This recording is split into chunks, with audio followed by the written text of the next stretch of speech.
하나님 말씀은 구약성경 요나서 2장 말씀 되겠습니다. 1절 말씀에서 마지막 절까지 우리 교도하겠습니다. 요나가 물고기 뱃속에서 그의 하나님 여호와께 기도하여 이르되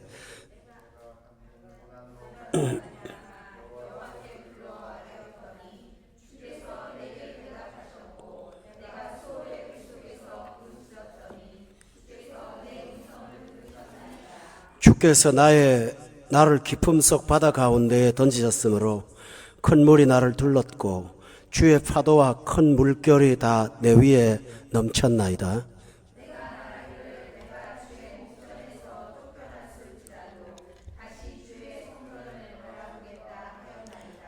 물이 나를 영혼까지 둘러싸우며 깊음이 나를 에워싸고 바다 풀이 내 머리를 감쌌나이다.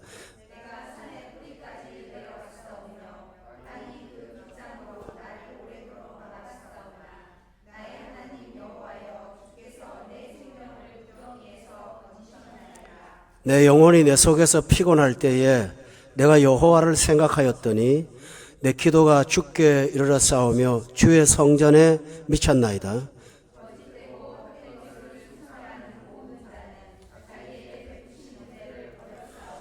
나는 감사하는 목소리로 주께 제사를 드리며 나의 서원을 주께 갚겠나이다.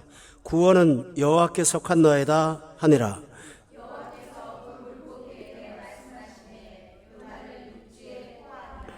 아멘. 오늘 제목은 요나의 기도라고 할 수가 있겠습니다. 그렇지만 정확하게 말하면 요나의 회개라고 할 수가 있겠죠. 2장은 요나의 회개가 기록되어 있고요. 3장은 아수르의 느느웨 사람들의 회개가 기록되어 있습니다. 이렇게 진행이 되는데요. 오늘 본문의 내용을 여러분이 성경을 보면 절하고 앞에 요만큼 공간이 있을 거예요. 그렇죠? 그 여백이 있는데 그거는 시를 기록할 때 그렇게 표시를 합니다. 그러니까 오늘 요나서 2장에 나오는 내용은 시로 되어 있습니다. 여러분이 시를 잘 아시죠? 시는 함축을 많이 한 언어지요. 그래서 그 짧지만 그 안에 내용을 상당히 많이 담고 있습니다. 특별히 성경의 시는 그 쓰는 사람의 영혼의 그 내면의 세계를 기록한 것이 대부분 많이 있는데 오늘 본문도 바로 요나의 그 고백에 관한 내용이 되겠습니다. 근데 오늘 전체적인 시를 보면 자연의 어떤 막 현상들, 산의 뿌리, 파도, 또 깊은 바다 등등 이런 묘사들이 많이 나오죠. 이것은 수사적인 묘사가 아니고요. 지금 실제 현장이지 않습니까? 그러니까 성경은 어떤 형용사적인 면이나 또 과장법이나 이런 것도 물론 있겠지만 그러나 의미 없는 일반 시처럼 그렇게 어떤 아름다움을 위해서 수사를 쓰는 경우는 없습니다. 여기서 큰 물, 파도, 바다, 풀, 산의 뿌리, 땅의 빗장 이런 말들이 많이 나오거든요. 이런 얘기는 뭐냐면 우리가 이렇게 인식을 해야 됩니다. 요나가 하나님 앞에 불순종해서 시험 들었잖아요. 그가 불순종해서 시험 든 것이 자기 혼자만의 문제가 아니라 자연 전체에 영향을 미친다는 그런 의미를 지금 보여주는 겁니다. 보통 사람들은 나 하나 힘들면 그만이지 생각하지만 우리는 홀로 살지 않잖아요. 연관돼 있어요. 가정도 연관돼 있고 공동체도 연관돼 있고 또 우리가 만나는 사람들하고 다 관련이 돼 있지 않습니까? 내 얼굴의 색깔 하나만 해도 주변 사람들한테 영향을 줍니다.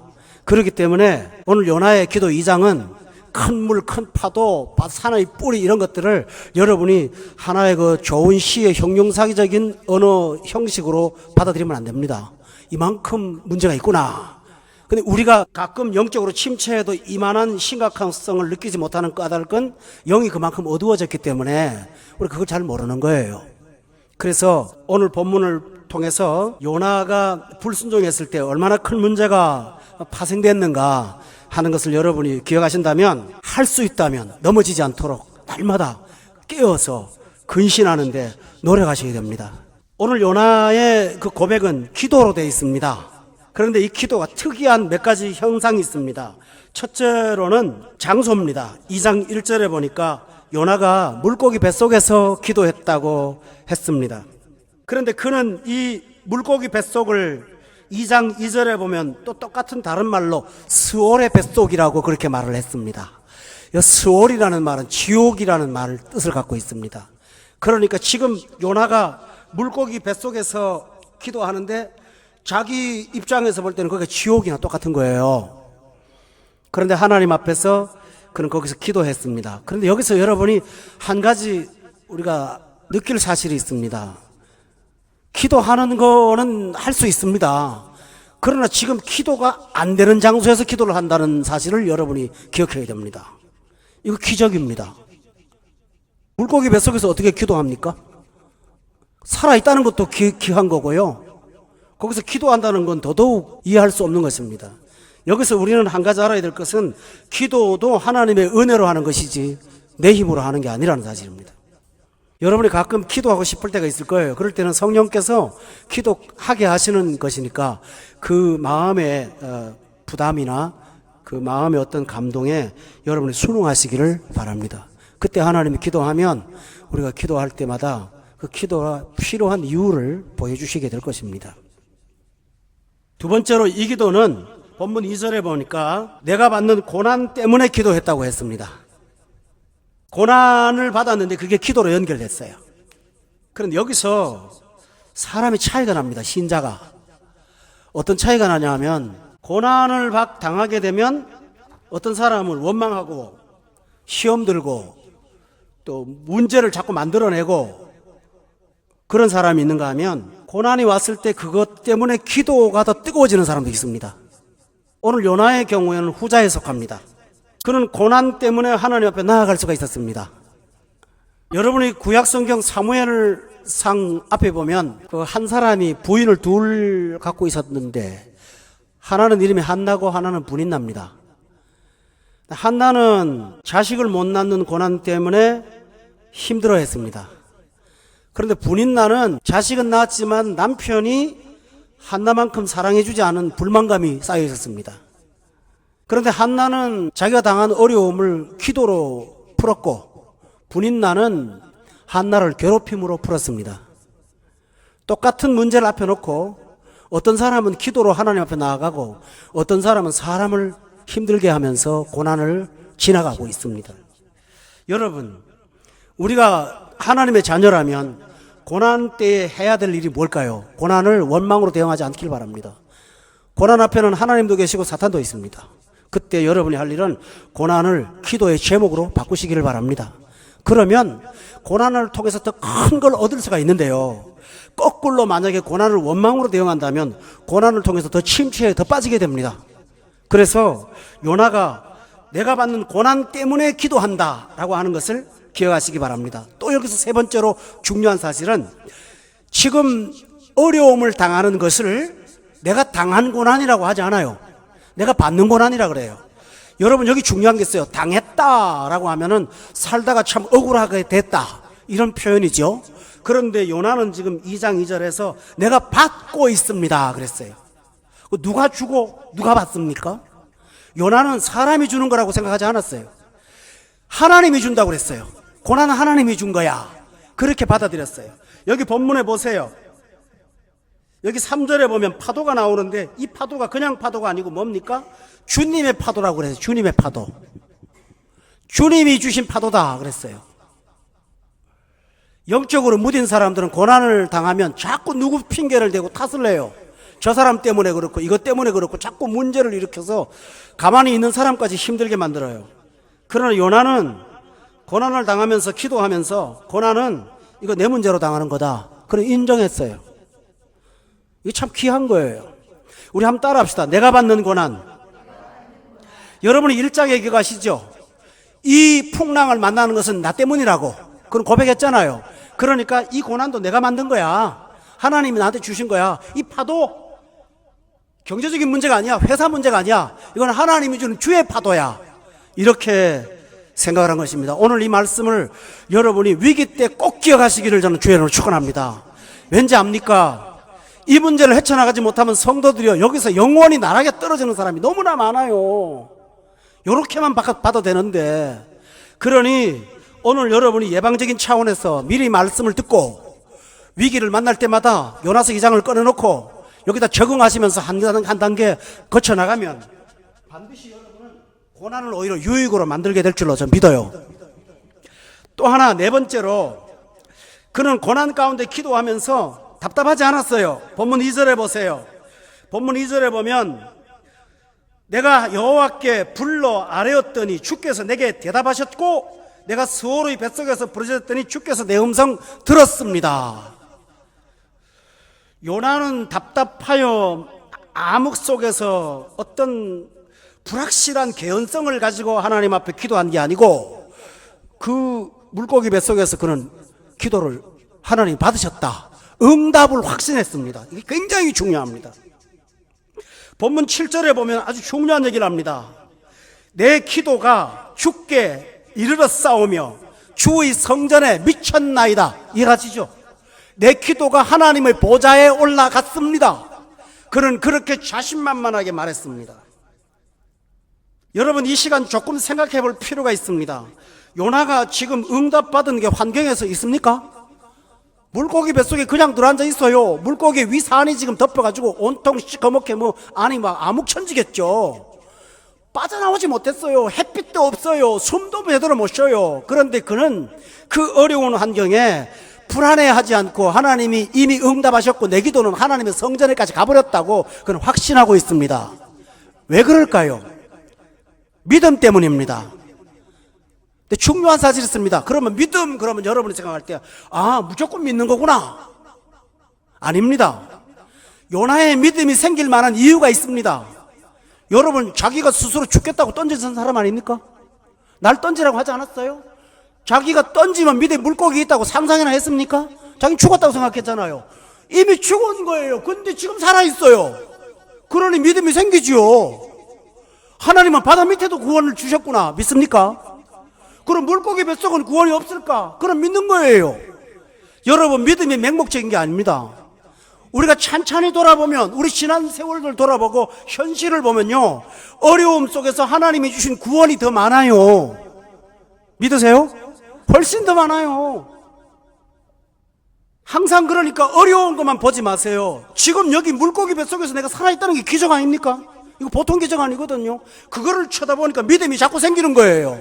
다윗도 그런 과거의 은혜를 회상하면서 믿음을 키웠어요.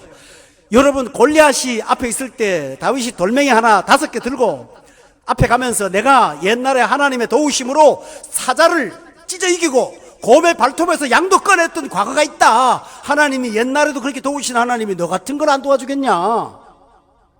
양을 찢어 죽이려고는 곰도 이겼는데 이스라엘을 모욕하고 하나님을 모독하는 너 같은 사람을 하나님이 가만두시겠느냐. 그런 지난날에 주신 은혜를 세상하면서 오늘을 믿음으로 대응했습니다. 성도 여러분, 이거 정말 중요한 사실입니다. 여러분이 다시 말씀드립니다. 어려울 때마다 어렵다 그거 보지 마시고요, 그 어려운 중에 구원을 찾아보시기 바랍니다. 대차대표를 만들어 보세요. 구원이 훨씬 더 많아요. 훨씬 더 많아요. 요나는 이렇게 응답을 확신하면서 기도했어요. 그렇다면 요나의 회개의 구체적인 내용은 무엇일까요? 그는 회개를 하는데 구체적으로 했어요. 첫째로는 본문 4절에 보세요. 내가 말하기를 내가 주의 목전에서 뭐 했다고 그랬나요? 쫓겨났습니다. 그랬어요. 자, 여러분이 기억하십시오. 1장에 보면 요나가 하나님의 면전을 찾았습니까? 반대였습니까? 쫓겨난 게 아니라 자기가 도망갔죠. 여호와의 낯을 피했다고요. 그런데 자기가 의도적으로, 자기가 능동적으로 피했는데 나중에 뚜껑 열어보니까 그게 자기가 피한 게 아니라 쫓겨난 거예요. 그걸 깨달은 거예요. 또 하나 있습니다. 하나님이 원하는 방향이 아니라 하나님이 원치 않는 방향으로 갔을 때 자기는 거기에 자기 안녕과 안정과 평안이 기다리는 줄로 생각했을 것입니다. 그러나 하나님이 떠난 장소를 가봤더니 본문 2절에 뭡니까? 거기가 지옥이더라는 거예요. 지옥. 수월의 뱃속이라던 것입니다. 사람들이요, 시험 들면 자꾸 하나님을 멀리 합니다. 그러면 좀 쉬고 싶다고, 평안이 있다고, 조금 교회도 좀 덜 다니고, 조금 출석도 덜 하고, 조금 하나님과의 관계를 멀어들이고, 성경도 좀 멀리 하면 조금 쉬고 싶다고, 쉬는 데가 어딘지 압니까? 지옥이에요. 요나가 그걸 깨달았어요. 내가 스스로 하나님을 피했더니, 내가 원했던 곳에 가봤더니 거기가 천국이 아니라 지옥이다라는 사실을 깨달은 것입니다. 요나가 그 사실을 하나님 앞에, 야, 하나님 제가 잘못했습니다. 제가 생각 정말 잘못했어요. 하나님 떠나면 더 좋은 줄 알았더니 거기가 아니더구만요. 그런 6절에서 뭐라고 합니까? 하나님 떠났더니 6절에 내가 산의 뿌리까지 내려갔다. 여러분, 우리 가끔 인생 말할 때 저 인생 막장 인생이야 그러잖아요. 막장까지 간 거예요. 하나님 떠나면 막장 가는 거예요. 막장 인생 되는 거예요. 제가 오늘 막 함부로 말하는 거 아니죠. 사람들은 하나님을 멀리하면 거기가 자유의 세계인 줄 알고 있습니다. 탕자가 아버지 집을 떠나서 돈 가지고 나갔을 때 허랑방탕 잠깐은 좋았지만 흉년이 들었을 때 문제가 생겼고요. 흉년이 들었을 때 돼지 먹는 열매 하나 먹자고 해서 주는 자가 없었다는 사실을 기억합니까? 여호와를 떠나면 주는 데가 없어요, 여러분들요. 여러분이 그러므로 항상 신앙생활이라는 게 뭡니까? 하나님과의 관계, 거리를 늘 좁혀서 가까이 사는 것입니다. 믿으세요? 항상 가까이 있는 겁니다. 하나님과의 친밀함이 여러분에서 떠나지 말아야 됩니다. 그 갭만 생기면 지옥을 향하여 걸어가는 겁니다. 또 하나 있습니다. 하나님 떠났더만 막장까지 간 게 뿐만 아니라 본문 7절에 보세요. 몸이 좀 피곤해서 하나님 떠났어요. 심령이 피곤해서 떠났는데 하나님을 떠나면요, 영혼이 피곤해집니다.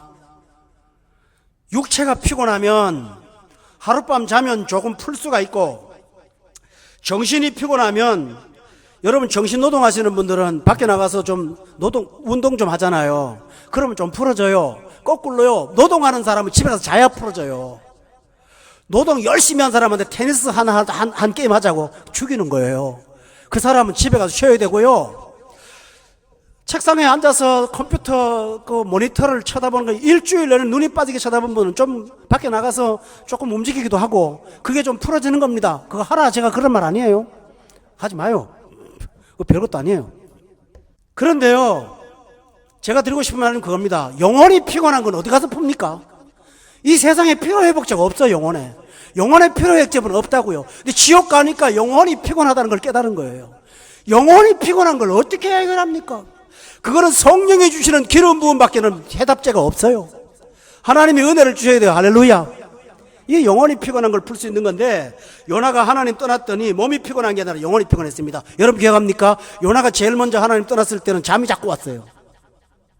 잊어버리고 싶고 몸이 가라앉아요. 그런데 나중에는 물고기 뱃속에 들어가니까 영혼이 너무 피곤한 거예요. 왠지 압니까? 여러분 여기 본문에 보세요. 5절에 보면 물이 나의 영혼을 둘러버렸어요. 기품이 나를 에워싸버렸어요. 바다풀이 내 머리를 감싸버렸어요. 뭡니까? 전부 다 꽁꽁 막혔다는 거예요. 둘러싸고 에워싸고 감싸고 에워싸고 감싸고 둘렀고, 여러분 뭡니까? 삼겹으로 지금 그의 영혼이 갈 데가 없어요. 오갈 데가. 여호와 하나님을 떠나고 나면 구원도 없고요, 사방을 봐도 다친 데밖에 없습니다. 그러니 영혼이 피곤하죠. 해결책이 없는데요. 우리 성경에 보면 이런 말 있죠. 내가 산을 향하여 눈을 들리라. 그 다음에 나의 도움이 어디서 올 거? 저 산에서 오는 거 아니에요. 저 천지를 지으신 여호와 하나님께 있도다. 하나님을 가까이 하는 사람은 영혼의 탈출구가 있어요. 너희는 위를 바라고 하지 않습니까? 그러나 하나님을 떠나면 탈출구가 없습니다. 사방이 다 막히는 거예요. 그때 영혼의 답답함을 여러분이 기억합니까? 요나는 그걸 깨달았어요. 하나님, 내가 그렇게 살았더니 이렇게 문제가 됐구만요. 처음에 초보적인 사람들은 하나님, 나 어제 잘못했어요, 화냈어요, 저 사람을 사랑하지 않았어요 등등 요 정도 얘기합니다. 그러나 영적으로 깊어지는 사람은 하나님, 내가 주님을 떠났더니 수월의 뱃속까지 갔구만요. 하나님, 내가 주를 떠났더니 영원히 피곤을 풀 길이 없어요. 하나님, 주를 떠났더니 구원이 어디도 없음을 고백합니다. 아멘. 이러고 옵니다. 이렇게 고백할 때 하나님이 그 회개를 어떻게 하실까요? 기뻐 받아주실 것입니다. 저는 두 번째로, 그는 자신의 죄를 깨달았습니다. 본문 8절에 보십시오. 여기 보면 거짓되고 헛된 것을 숭상하는 모든 자는 자기에게 베푸신 은혜를 버렸습니다 라고 고백했습니다. 이건 자기 말이에요. 여러분, 요나는 하나님이 원하는 니느웨가 아니라 어디로 갔습니까? 다시스로 갔습니다. 여러분 주목해 보세요. 불순종을 잘못 생각하지 마십시오. 아주 불쾌하게 생각하고 기분 나쁘고만 있지 않습니다. 불순종에 하나의 중요한 요소가 있습니다. 모험을 떠나서 안정만 추구하는 겁니다. 다시스는 안정한 데잖아요. 니느웨 가면 잡혀 먹잖아요. 믿음의 사람은 눈앞에 하나님이 허락하시는 모험의 길을 걸으라고 할 때는 계산하지 말아야 됩니다. 그런데 그는 계산했어요. 니느웨에 가서 있어라 일들이 생각하니까 얼마나 답답한지 몰라요. 거긴 적국이잖아요. 여러분 기억합니까? 요나는 자기 나라에서 유명한 사람이에요. 왕이 그의 말씀을 듣고 너무너무 좋아했던 거 기억합니까? 열왕기하에 나오죠? 니느웨가 모를까요? 알아요. 여러분 기억합니까? 엘리사라는 사람이 도단성에 있을 때 아람 나라 군대가 그 집을 에워쌌습니다. 왠지 알아요? 이스라엘의 군대가 많이 있어도 그 군대보다 더 무서운 사람 하나 있다. 엘리사다. 엘리사가 영감이 있어가지고 저 사람 때문에 이스라엘의 군대가 힘이 있으니까 저 사람을 끊어버려야 된다. 그래서 도단성에 얼마나 많은 군대를 보낸지 여러분 아십니까? 진짜 사탄은 알아요. 창검 들고 있는 것이 여호와의 구원이 칼에 있지 않고 검에 있지 않기 때문에 영역 있는 엘리사에게 있다는 사실을 알았거든요. 그러니까 엘리사를 잡아 죽이려고 그랬어요. 그렇다면 니느웨의 아수르 왕이 요나를 모를까요? 알죠. 가면 체포당하는 거예요. 그런 모험이 싫었어요. 여러분 믿음이 안정을 추구하는 것이 믿음이라고 착각하지 마세요. 하나님께서 여러분에게 무모하지 않는 믿음을 요구하실 때는 따라가시기를 주의 이름으로 축원합니다. 뭐가 거짓된 것입니까? 하나님 떠나면 안정이 있다. 하나님 떠나면 위험이 없어. 하나님이 떠나면 리스크가 없어. 그는 그렇게 생각합니다. 그것이 거짓된 거예요. 그런데 이 거짓은 신기하게 그냥 좋아하는 편향성이 아니라 숭상을 합니다. 숭상을. 거짓된 건 헛된 겁니다. 숭상을 합니다. 그러면 숭상을 하면 8절에 보세요. 뭐가 문제가 생깁니까? 사람은 반드시 자신한테 베푸신 은혜를 버립니다. 은혜를 버려요. 버릴 게 따로 있죠. 죄도 버리고 악도 버리고 습관도 버리세요. 그러나 베푸신 은혜를 버리지 않아야 됩니다. 왜 은혜를 버립니까? 이것처럼 귀한 게 없는데요. 스위스에 제네바라는 도시가 있죠. 저는 지명으로만 압니다. 제가 그걸 특별히 아는 것은 관광지라서 아는 것이 아니라 개신교의 아주 중요한 인물 칼빈이라는 분이 거기서 목회를 하셨습니다. 그래서 유명한 곳입니다. 제네바에 프랑스인 칼빈이 프랑스에서 망명을 해갖고 제네바에 가서 목회를 했습니다. 그런데 칼빈의 설교가 얼마나 영역이 있던지 제네바 시민들이 그의 말씀을 들으려고 예배 시간마다 인산인해를 이루었습니다. 마침내 제네바의 정치인들이 칼빈의 마음에 일반 대중들의 마음이 움직인다는 사실을 알고, 정치인이 얼마나 빠릅니까? 요즘 말로 하면 어디 뜨는 안 누구 계시잖아요. 그런 분들처럼 대중이 저 사람을 쫓아가니까 칼빈에게 정치적인 조언을 받으면서 정치적인 영향을 입으려고 했습니다. 그때 칼빈은 무시하지 않았습니다. 그 정치인들의 욕구를 이용했습니다. 그래서 그는 제네바의 의회에 가서 법을 제정했습니다. 어떤 법을 제정하니까 성경대로의 법을 제정했습니다. 성경을 제네바의 시의 법으로 만들었어요. 그래서 성경대로 집행하고 했습니다. 그랬더니 국회의원들이 칼빈한테 잘 보이려고 이단에 빠진 사람들 있죠. 화형까지 시킨 기가 막힌 일을 했습니다. 그거 제네바 칼빈이 시킨 거 아닌데. 그러나 부정적인 면도 있었지만 긍정적인 면이 훨씬 더 많았습니다. 제네바는 범죄가 없는 도시가 됐습니다. 악이 없는 도시가 됐습니다. 참 살기 좋은 성결한 도시가 됐습니다. 그런데 처음에는 좋았지만 한 몇 년 지나면서 제네바의 교인들이요, 칼빈의 설교가 너무 부담스러운 거예요. 예배 시간마다 죄를 책망하고 못 견디겠는 거예요. 그래서 칼빈을 제네바의 의회가 의결해갖고 도로 쫓아냈어요. 칼빈이 쫓겨났다고요. 교회도요 그런 일이 많습니다. 목사가 나빠서만 쫓겨나는 거 아니거든요. 부담돼갖고 또 내보냈다고요. 그런데 그때부터 제네바가 꼬꾸라지기 시작합니다. 부패와 도덕의 타락이 만연하기 시작했습니다. 그래서 제네바에 있는 사람들이 3년 동안 견디다 못해서 나중에 다시 칼빈을 모셔오자고 했더니 이 쓸개 빠진 칼빈은 그래도 또 불러준다고 왔습니다. 와서 그 다음날부터 설교하는 게 뭔지 압니까? 쫓겨나기 전날 본문 그 다음 순서부터 또 합니다. 이 칼빈입니다. 제네바는 그와 같은 개혁교회의 종교교역의 어떤 유명한 자리가 있는 곳입니다. 저는 한번 나중에 가보고 싶어요. 칼빈의 자리를. 근데 칼빈은 무덤도 없어요. 자기 숭배하지 말라고요. 저는 여기서 말씀드리는 거는 칼빈은 제네바에 베푸신 하나님의 은혜입니다. 그런데 버리는 거예요. 버려요. 버리고 다시스를 가는 거예요. 여러분, 요나가 기도한 거는 하나님 불순종했습니다가 아니라 내가 하나님의 은혜를 버렸습니다. 그리고 반대로 거짓되고 헛된 것을 숭상하며 살았던 것을 고백합니다. 하나님 용서해 주세요. 제 몸에 있는 우상들을 버리기를 원합니다. 제 속에 있는 우상들을 하나님이 깨주세요 하고 기도했습니다. 할렐루야. 오늘 여러분이 신앙생활 하면서도 거짓되고 헛된 것을 숭상하는 어떤 것이 있다면 그 우상들이 여러분을 무너뜨릴 겁니다. 자녀가 우상입니까? 그 우상 앞에 여러분은 굉장히 힘들어요. 돈이 우상입니까? 그 돈의 씁쓸함이 여러분을 고통으로 끌고 갈 겁니다. 무엇이 우상입니까? 그것이 버려져야 됩니다. 고백하시고 회개할 때 요나의 회개가 될 것입니다. 또 세 번째로, 요나는 환경의 위기 속에서 하나님의 준엄하신 활동을 파악했습니다. 여러분 본문 3절에 보세요. 주께서 나를, 여기 참 중요한 말입니다. 하나님이 나를 깊은 속 바다 가운데 던져버리셨다고 했습니다. 경건한 신자들은 문제가 생기면 이 문제는 저 김씨하고 나와의 문제가 아니라 하나님과 나의 문제라고 인식합니다. 이건 저 사람하고 싸울 문제가 아니라 내가 하나님과 해결할 문제가 있다는 사실을 믿습니다. 던져진 것은 어느 사람 때문에 어려움 당한 것이 아니라 하나님이 나를 깊은 속 바다에 던진 거야. 요나는 고백을 했습니다. 깨달았습니다. 이게 진짜 회개입니다. 그리고 지금 고통스러운 3절에 주의 파도와 큰 물결이 내 위를 넘쳐버렸다. 근데 성도 여러분, 이게 굉장히 희망입니다. 사람이 문제를 갖고 있어서 사람의 문제를 해결했다면 저 사람, 내 문제도 내가 해결 못하는 사람이 저 사람을 바꿀 수가 있을까요? 저는 목회하면서 늘 경험하는 게 뭔지 압니까? 사람을 설득하다 아유, 정말 구원이 필요합니다. 하나님, 내 힘으로는 되는 게 아무것도 없어요. 고백 정말 많이 합니다.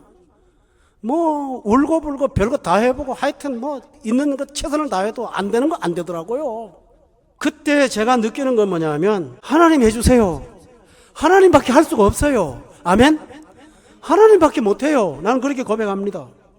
그런데요, 저 사람을 고치려고 그러면 절망을 해요. 그런데 하나님이 문제를 일으키셨다면 희망이 있습니다. 하나님은 사람을 파괴하려고는 의도가 전혀 없습니다. 하나님이 문제를 만드셔서 내가 오셨다면 거기로 내가 해결할 답이 있고 하나님 앞에 문제를 해결하면 거기에 구원이 있다는 것을 믿을 수가 있어요. 예수님의 제자들이 길을 걸어가다가 나면서부터 보지 못하는 소경 한 분을 만났죠. 그때 예수님 앞에 제자들이 말하기를 뭐라고 합니까? 저 사람 보지 못하는 거 저 사람 죄입니까? 부모의 죄입니까? 그때 예수님이 하는 말이 뭐라고 하는지 압니까? 그거 아니야. 죄가 아니야. 하나님이 하실 일을 나타내려는 그 영광의 도구다. 그리고 나서 눈 떴습니다. 여러분 보세요. 그가 몇십 년을 눈 감고 있었는지는 잘 모르겠습니다. 40여세나 되었더라 성경에 기록되어 있으니까 한 40살 정도 40년 동안 암흑천지에 살았습니다. 그러나 그 암흑천지가 하나님의 구원과 십자가를 앞에 둔 메시지와 상징 때문에 그를 쓰시고자 했던 40년이었다면 40년 뒤에 그의 영광은 얼마나 큰 겁니까? 그렇죠? 아, 그렇구나. 나를 지금 가난 속에 가둬두신 것이 하나님의 어떤 깊은 계획이 있다. 옛날에 한국에 온 대학마다 데모가 막 일어나서 난리가 났을 텐데요. 그때 서강대 총장이 저 신부님이 한 분 계세요. 이름을 잘 모르겠는데 한홍인가 박홍인가 되시죠? 총장 모임에 가서 왜 서강대는 데모를 이렇게 열심히 하냐고 했더니 그 총장 하는 말이 지금 이 시점에 데모 안 하는 학교가 정상이냐 하는 학교가 정상이냐, 그 전체 모임에서 숙연해졌답니다. 그렇잖아요. 무엇이 정이냐? 지금 대학이 조용하게 공부하고 있는 게 중요하냐? 길거리에 뛰어나가는 것이 지금 필요한 것이냐? 그는 그렇게 말했다고 합니다. 여러분, 우리가 환경의 위기 속에서 하나님의 준엄하신 활동을 느낀다면 지금 고난도 하나님이 필요해 준 거라고 믿고 받아들일 때는 소망이 있습니다. 아멘. 이게 끝까지 내 인생이 끝까지 간다 할지라도 절대로 낙담하지 않습니다. 여러분 보세요. 하나님을 일관성 있게 보시 마시기 바랍니다. 하나님은 호세아라는 선지자한테는 창녀한테 장가가라고 그랬잖아요. 근데 에레미야한테는 뭔지 압니까? 너는 결혼도 하지 말라고 그랬어요. 너는 총각으로 살아라. 총각으로 살면서 땅 사고 집 사고 해라. 하나님 이상한 말씀하셨어요. 그리고 길거리 돌아다니면서 망한다, 바벨론에 망하겠다고 막 바벨론에 잡혀가라고 자꾸 얘기하라. 이거 말도 안 되는 얘기잖아요. 손자를 써먹어도 엘리야처럼 써먹으시면 얼마나 좋습니까? 다 죽은 자도 살리고 막 멋지잖아요. 존경도 받고요. 근데 밖에 나가서는 망한다, 바벨론에가 잡혀가라, 그런 소리나 했었고, 결혼도 안 하고 땅도 사고, 그 미친 사람이죠, 그 사람이. 근데 하나님이 에레미야한테 그렇게 살으라고 한 거예요. 호세아한테는 그렇게 살으라고 했고, 요나한테는 니느웨 가라 그랬고, 내게 주시는 하나님의 은사가 무엇이고, 내게 주시는 하나님의 주름하신 활동이 무엇인지 안다면 오늘 파도와 곤란도 우리가 소망으로 받아들일 수가 있어요. 아멘. 눈을 바꾸시기 바랍니다. 눈을 뜨시기 바랍니다. 아멘. 눈을 뜨시는 거예요. 여러분이 예수를 처음 믿고 예수 안 믿는 가정에서 나 혼자 믿잖아요. 그러면 행복하지 않아요. 왜 그런지 압니까? 첫째로는 가족들의 도움이 없고 지원과 동의가 없기 때문에 힘들어요. 또 하나가 있습니다. 영의 눈을 뜨고 나면 문제가 심각해져요. 전에는 나 혼자 교회 다니는 게 부담이 없었는데요, 교회에 나 혼자 나올 때마다 영적으로 굉장히 고통스러워져요. 이해하시죠? 내 가족은 어떡하고 내가 이러고 있나? 여러분이 그때 여러분이 행복하면 정상일까요? 그것은 거룩한 고민이에요. 아멘. 있어요. 그리고 나서 한 영혼이 돌아오면 그 기쁨은 세상 어디서도 얻을 수 없는 놀라운 구원의 기쁨입니다. 우리를 하나님께서 그렇게 몰아가심으로 여러분의 영안을 뜨시고 환경의 위기 속에 하나님의 활동을 보시면서 위로받기를 주의 이름으로 축원합니다. 또 네 번째로 회개는 뭡니까? 여러분, 방향을 전환하는 것입니다. 방향을 전환하는 것입니다. 1장에서 요나는 여호와의 낯을 피하여 도망간 사람이었습니다. 그런데 그는 지금 4절에 보세요. 내가 말하기를 내가 주의 목전에서 쫓겨났을지라도 다시 주의 성전을 나는 바라보겠습니다. 나 쫓겨났어요. 그런데 하나님 앞에 돌아올 거예요. 나 바라보겠습니다 그랬죠. 여러분, 방향전환이죠. 피했던 사람이 이제는 하나님을 바라봐요. 근데 여러분, 여기 중요한 사실이 있습니다. 지금 요나가 발걸음을 옮겼습니까? 아니죠. 옮길 수도 없는데 뭘 옮깁니까? 뭐의 방향전환이죠? 마음의 내면이 방향을 바꾼 거예요. 앉아서. 그렇죠. 하나님은 이걸 굉장히 중요하게 보세요. 우리의 행동 이전에 우리 몸이나 우리 성향이 바뀌는 방향의 전환을 하나님께서는 여러분의 행동으로 인정해 주십니다. 그 다음에 어떻게 하는지 아십니까? 하나님이 물고기한테 이제 가라, 니느웨로. 얘가 바꿨다. 그래서 10절 끝에 보니까 여호와께서 그 물고기에 말씀했다고 돼 있잖아요. 제가 괜히 하는 말입니까? 여호와께서 물고기한테 뭐라고 그랬어요? 야, 요나가 마음 바꾼 것 같아. 요나 물고기야, 저 니네 앞으로 가거라 이제 하고 말씀하심에 요나를 육지에 토했다고 했습니다. 여러분, 내가 방향 전환했는데 내가 마음만 바꿔도 하나님은 나를 KTX 타게 하십니다. 그리고 데려가세요. 이게 하나님의 구원입니다. 회개도 내가 하는 거 아니에요. 나는 결심을 했는데 하나님이 그 마음 하나 붙잡고 내가 그곳에 갈 수 있도록 모든 환경 다 열어놓으십니다. 그러니까 여러분, 다르게 생각하지 마세요. 응답도 지옥에서 받은 것으로 믿고, 지옥이 아니라 그 어려운 환경에서도 응답을 확신하고, 내가 마음만 바꿔도 하나님께서 이렇게 움직여주시는 좋은 하나님이라는 거. 왜요? 하나님은 내가 움직일 때까지 기다릴 수 있는 무능하신 분입니까? 아니죠. 하나님은 전능자세요. 내 마음 하나 보는 거예요. 그거 하나 보시고 나머지 다 움직이는 거예요. 그러므로 여러분이 회개할 때마다 꼭 돌이키시고 방향을 전환하시고, 하나님 내가 생각을 바꾸겠어요. 참 어떻게 보면요, 세상 사람들은 그렇게 말하죠. 마음 먹기 나름이라고. 근데 마음 먹는 게 내 마음대로 안 됩니다. 문제가 그거예요. 마음이 문제라고 하죠. 근데 마음을 누가 해결합니까? 내가 마음을 갖고 있는데 내가 내 마음 마음대로 못해요. 그 유행가 가사를 보세요. 내 마음 갈 길을 잃어. 맨날 그러잖아요. 채베코가. 내 마음 나도 몰라요. 그래서 캐세라 세라 하잖아요. 될 대로 되라. 그러나 마음을 움직이는 건 하나님입니다. 어떤 종교가 마음에 대한 포커스를 잡지만 그 마음을 움직이는 주체가 하나님이라는 사실을 그분들은 모르는 거예요. 그 하나님 앞에 나아가면 내 마음을 방향을 바꿔주시는 놀라우신 하나님을 발견할 수가 있어요. 그때 여러분이 얼른 순종하시면 삶이 다 바뀐다는 것을 믿으시기를 바랍니다. 저는 또 하나 말씀을 드리겠습니다. 다섯 번째로, 요나는 하나님에 대한 믿음이 있었습니다. 그런데요, 본문에 여러분이 1장 9절에 보세요. 1장 9절에 보면 처음에 요나가 회개 안 할 때 하나님을 뭐라고 고백하냐 하면요, 나는 히브리 사람이요 바다와 육지를 지으신 하늘의 하나님 여호와를 경외한다 라고 했어요. 그는 여기서 하나님을 창조주 하나님으로 고백했어요. 그런데요, 회개하고 나서 2장 9절에 보세요. 그는 하나님을 다르게 고백합니다. 나는 감사하는 목소리로 주께 제사를 드리며 나의 서원을 주께 갚겠나이다.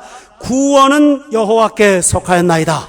여러분, 회개하고 나서 요나가 하나님을 고백하는데 달라진 게 있습니다. 그는 전에 창조주 하나님을 고백했습니다. 그런데 지금은 구원자 하나님을 고백하고 있습니다. 이 중요한 사실입니다. 예수 모르는 분들도요, 하나님이 창조주라는 사실을 고백합니다. 이 세상이 우연 속에서 만들어졌지 않았다는 걸 누구나 다 인정합니다. 신자만의 고백이 아닙니다. 창조주의 고백은요. 그러나 구원자에 대한 고백은 거듭난 사람만이 할 수 있는 것입니다. 여러분이 하나님을 아버지로 보실 수도 있고 창조주로 보실 수 있습니다만은 진짜 하나님은 구원자 하나님이심을 믿으시기를 바랍니다. 하나님은 그것을 강조하십니다. 여러분이 십계명 아시죠? 1계명부터 10계명까지 말씀하실 때 그 서두에 뭐라고 하는지 압니까? 나는 너를 애굽에서 구원한 구원자 하나님이라고 그 말씀을 하세요. 구원의 하나님이다. 우리가 교회에 와서 우리 일반 신자들이 창조주 하나님을 알면서 신앙생활 잘하는 것으로 착각하고 있습니다. 물론 맞습니다. 그러나 창조주 하나님은 재창조하시는 하나님이십니다. 누굽니까? 구원의 하나님입니다. 그러므로 요나가 고백하면서 하나님에 대한 믿음이 뭐죠? 이 하늘과 땅을 만드는 조성자다가 아니라 이 속에 곤란 속에 곤경 속에서 내 문제를 해결할 수 있는 구원자이시다는 것을 고백했습니다. 여러분, 이게 놀라운 고백입니다. 따라합시다. 구원의 하나님을 찬양합니다. 그렇습니다. 여러분이 보세요. 보리떡 5개와 물고기 2마리로 배불리 먹었던 5,000명의 군중들을 기억합니까? 그들은 하나님을 발견했습니다. 어떤 하나님이죠? 무에서 유를 창조하시는 전능자 하나님이 인간으로 오신 것을 그들은 봤습니다. 그런데 예수님께서 창조의 능력으로 그들을 먹이신 이후에 예수님이 앉아서 그들에게 생명의 말씀을 전합니다.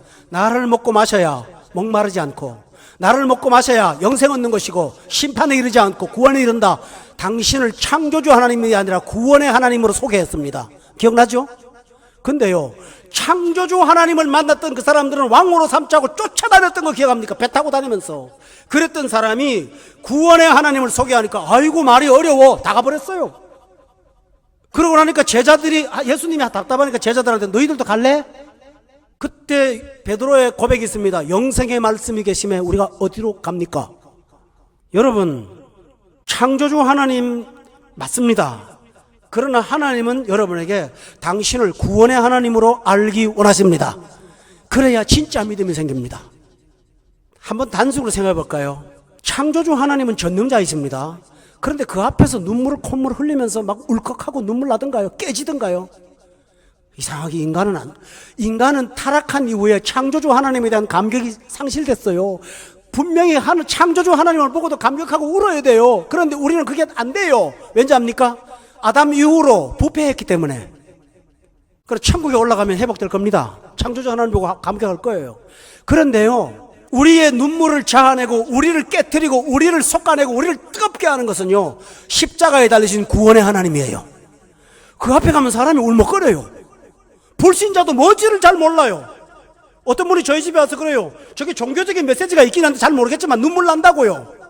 십자가는 그래요. 그래서 창조주는 우리의 완악한 마음 때문에, 창조주 하나님 앞에 나가서 완악한 마음 때문에 울잖아요. 그러나 진짜 뜨거워지면, 구원의 하나님을 만난다면은 하늘이 하나님의 영광을 선포하고 별들이 하나님의 영광을 나타냅니다. 저 영광을 보니까 주의 손가락을 만든 하늘과 별들을 보니 내가 인자가 무엇이가 한데 사람이 이렇게 나를 귀하게 합니까? 하나님이 나를 귀하게 하십니까? 그런 창조주를 보면서 고백할 수가 있습니다. 아멘. 그 은혜가 나면 전도서의 고백처럼 해를 보는 즐거움을 갖고 살 수가 있어요. 저는 여러분이 여기서 그와 같은 은혜를 갖고 이 사막 땅에서 풍성한 광야를 백합꽃이 피는 하원처럼 살아가시는 여러분 되기를 주님의 이름으로 축원합니다. 6번째로 보겠습니다. 여러분 6번째 하니까 뭐 5번째까지 다 잊어먹었죠. 뭔 말인지 하도 숫자가 많으니까. 근데 어쩔 수 없어요. 해야죠. 9절에 보면요, 회개는 이걸로 끝나지 않아요. 2장 9절에 보세요. 나는 감사하는 목소리로 주께 제사를 드리고 나의 소원을 주님께 갚겠나이다. 서원이 뭔지 아세요? 소원과 서원은 달라요. 서원은 하나님 앞에 내가 이런 일을 하겠습니다, 하나님 앞에 이렇게 살겠습니다 하고 하나님 앞에 약속드린 게 서원입니다. 서원 기도는 중요한 얘기입니다. 여러분, 여기서 우리가 느끼는 게 있습니다. 나는 서원을 갚겠나이다 했다면 하나님이 니느웨로 요나를 가라 하기 전에 니느웨에 대한 하나님에 대한 요나의 서원이 있었다는 것을 짐작할 수 있습니다. 하나님, 저 은혜 받았으니까요, 나 선교사로 가겠어요. 니느웨 같은 아수르 같은 데 가서 당신을 전도하겠습니다 하고 그가 서원했던 것 분명합니다. 그러니까 서원을 갚는다 그러죠. 하나님이 요나를 갑자기 무작위로 차출하신 것이 아니라 하나님이 요나의 서원을 들어주셨다는 것을 우리는 분명히 볼 수 있습니다. 그는 깨달았습니다. 아, 이게 그게 아니었구나. 하나님의 서원이구나. 그래서 그는 뭡니까? 회개하고 난 다음에 나 서원 갖겠습니다. 성도 여러분, 회개의 진정한 열매가 뭡니까? 자기 자리로 돌아가는 겁니다. 내가 있어야 될 자리에 가서 또 앉아 있는 것입니다. 아멘. 그것입니다. 여러분을 불렀던 그 자리, 여러분의 마음의 감동으로 하나님 앞에 이렇게 살겠다고 마음먹었던 그 자리로 돌아가서 그 자리에 앉아 있는 것입니다. 이것이 하나님이 기뻐하는 것입니다. 베드로가 예수님이 십자가에 돌아가신 다음에 그는 물고기 잡으러 갈릴리로 돌아갔습니다. 그러나 그는 주님이 다시 찾아왔을 때 갈릴리로 돌아가서 그는 예루살렘을 변화시키는 하나님의 사역자로 자기 자리로 돌아갔습니다. 이것을 기억하시기 바랍니다. 정말 회개했다면 여러분의 삶의 자리로 돌아가실 수 있기를 바랍니다. 오늘 저는 결론을 내리고자 합니다. 여러분, 오늘 본문에 보면 요나의 구체적인 액션이 있었습니까? 하나도 없습니다. 그는 말로 다 고백했습니다. 입술에 고백을 다 했습니다. 물고기 뱃속에서 발로 걸어 나올 수도 없고 성전을 바라본다고요? 여러분 생각해 보세요. 지금 아무것도 안 보이는데 무슨 성전을 바라봅니까? 눈으로 보입니까? 안 보여요. 마음의 눈이 글로 향한 거예요. 주의 성전을 바라봤습니다. 또 7절에 보세요. 내가 내 속에서 피곤할 때 그 피곤을 푸는 게 뭐였습니까? 내가 여호와를 생각했어요. 그는 다른 생각 안 했어요. 여호와만 생각했어요. 그리고 기도했어요. 그때 하나님께서 그 내면의 전환, 영적인 전환을 보면서 물고기를 이만됐다 하고 명령하셔서 요나를 육지에 토해내므로 하나님께서 성읍 니느웨에 사역을 하도록 하신 것입니다. 교우 여러분, 오늘 우리는 작은 무리들이지만 오늘 이 말씀이 여러분에게 주시는 어려운 날들에게 꼭 지침이 되기를 저는 바랍니다. 사람이 한번 시험 들고 나면 그때 가서 암만 설교해도 안 들어가더라고요. 그러니 좋은 날 은혜를 먼저 받기를 바랍니다. 그래서 위기가 다가올 때 요나서를 찾으세요. 여러분, 미국에 갈보리 교회라고 하는 교회가 있는데요, 제가 그 교회에 변학을 갔어요. 그 교회가 아주 학교 하나만 한데 교회 서점이 있어요.